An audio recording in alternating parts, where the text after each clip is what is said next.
Life in a Kenyan care home for the elderly.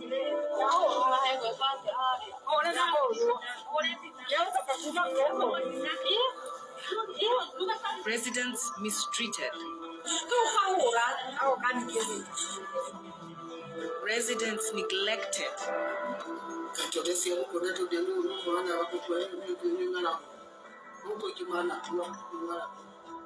Residents betrayed.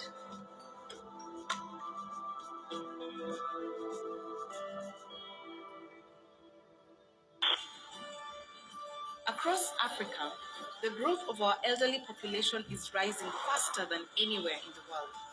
Over the last decade, the number of care homes in Nairobi is reported to have almost tripled. But what care can the elderly expect?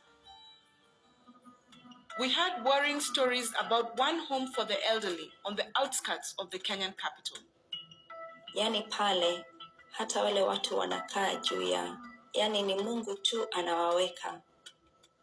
It is called the Presbyterian Church of East Africa, Thogoto Care Home for the Aged.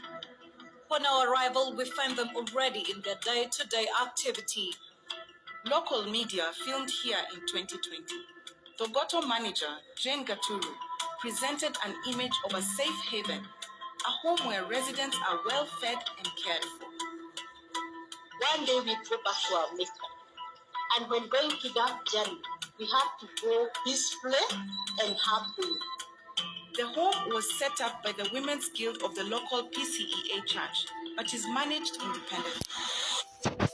Our two undercover reporters got jobs inside the home to investigate alleged wrongdoing. Venye saa mara ya kwanza venye nilienda nilikuwa nagojea kitu mzuri ama mbaya, but venye niliendelea ndivyo niliendelea kujua uzuri na ubaya hapo ndani. They found evidence of mistreatment despite government care home regulations. I used to cry a lot. Most of the time I used to get to the toilet, I used to switch off my camera and cry. One elderly man we're calling Mwangi was suffering with a serious skin condition.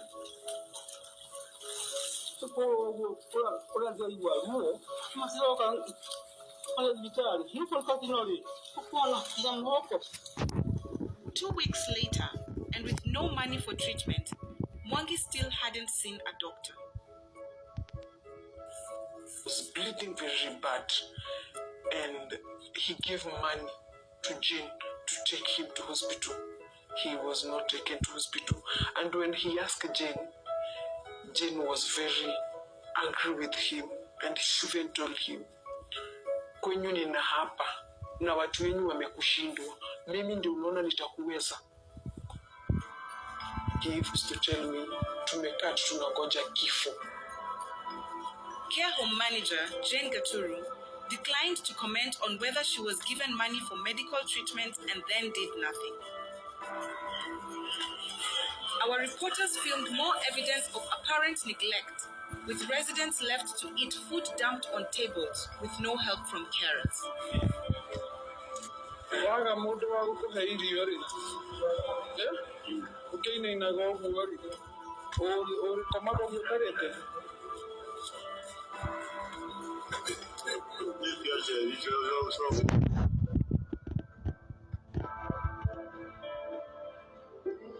Would a lack of care have deadly consequences?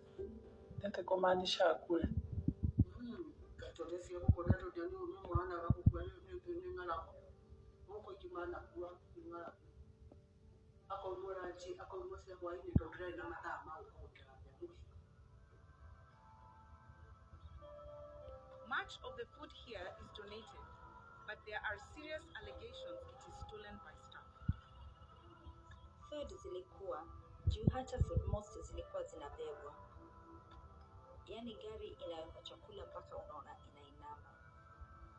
On 3 occasions, our undercover reporters saw care home food being loaded into a senior staff member's car. Most disturbing of all, our reporters found evidence of staff physically mistreating people. They witnessed a woman being hit by carers for stepping outside the room.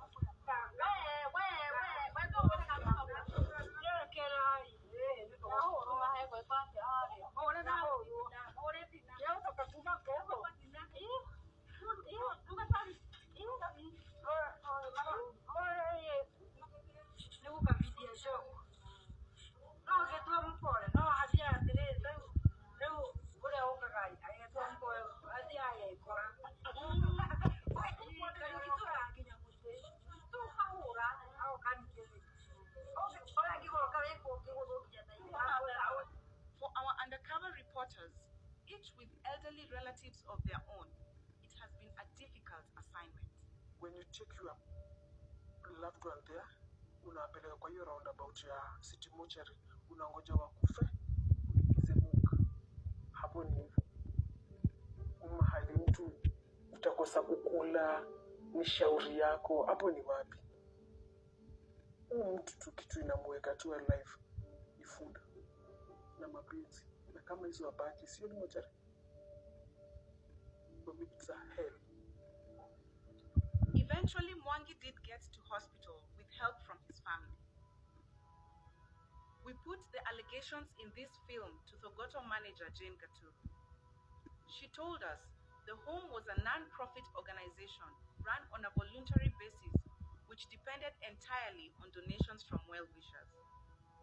She said it does not have a professional medical team and relies on others to provide medical care, but that allegations they did not take care of residents who needed medical attention were lies and malice. Residents who struggle to eat are given priority assistance, and anyone seen carrying food away from the home should be dismissed. The home and the management do not condone any form of brutality or aggression towards the aged. Staff have been victims of attacks by residents. The home always observes the rule of law and remains guided by the